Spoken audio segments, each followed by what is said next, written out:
महाराष्ट्र में महायुति सरकार की ऐतिहासिक जीत ने राज्य की राजनीति में एक नया अध्याय जोड़ दिया है।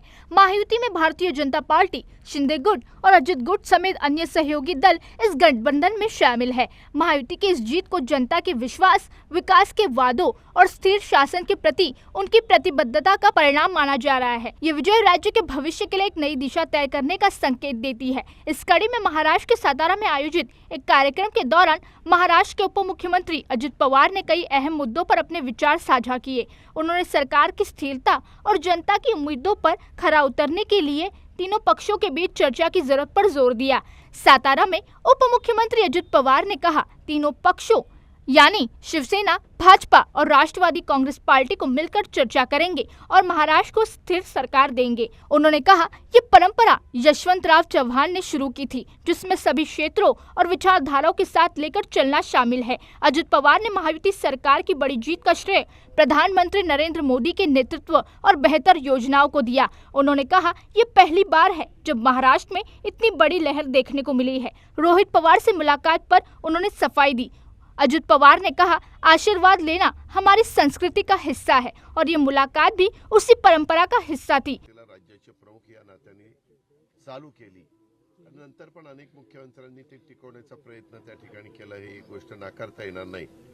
परंतु त्यावेळेस त्यांची भाषणं, त्यांचं मार्गदर्शन, त्यांचं व्हिजन जे आता आपल्याला एमआयडीसी दिसतात, अनेक जे आपल्याकडे धवल क्रांती झाली असेल, उद्योगधंद्यामध्ये आपल्या इथं क्रांती झाली असेल, आपल्याकडे शेतीमध्ये खूप मोठ्या प्रमाणावर बदल झाले असतील, त्या सगळ्यांचा पाया रचण्याचं काम त्या काळामध्ये चव्हाण साहेबांनी केलं।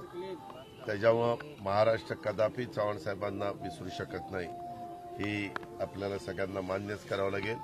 आम्ही देखील महायुतीच्या सरकारमध्ये काम करत असलो तरी राष्ट्रवादी काँग्रेस पक्षाची विचारधारा शाहू फुले आंबेडकरांची विचारधारा आहे। आम्ही आमचा एक नेता म्हणून जे त्याच्यामध्ये चव्हाण साहेबांच्या विचारांनीच पुढे जाण्याचा आम्ही सतत प्रयत्न करत असतो। चव्हाण साहेबांचा आदर्शच आम्ही सगळे राष्ट्रवादी काँग्रेस पक्षाचे सहकारी डोळ्यासमोर ठेवून पुढची वाटचाल त्या ठिकाणी करत असतो आणि आम्हाला त्याच्याबद्दलचा अभिमान आहे।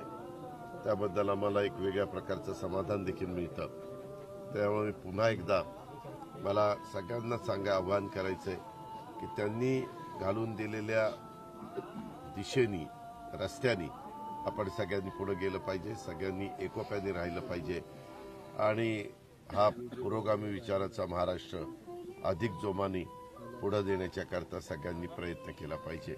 हीच खऱ्या अर्थाने आजच्या पुण्यतिथीच्या दिवशी आपल्या चव्हाण साहेबांना करी श्रद्धांजलि ठहरे। अब देखना ये होगा कि तीनों पक्ष मिलकर राज्य में स्थिरता लाने के लिए क्या फैसला करते हैं।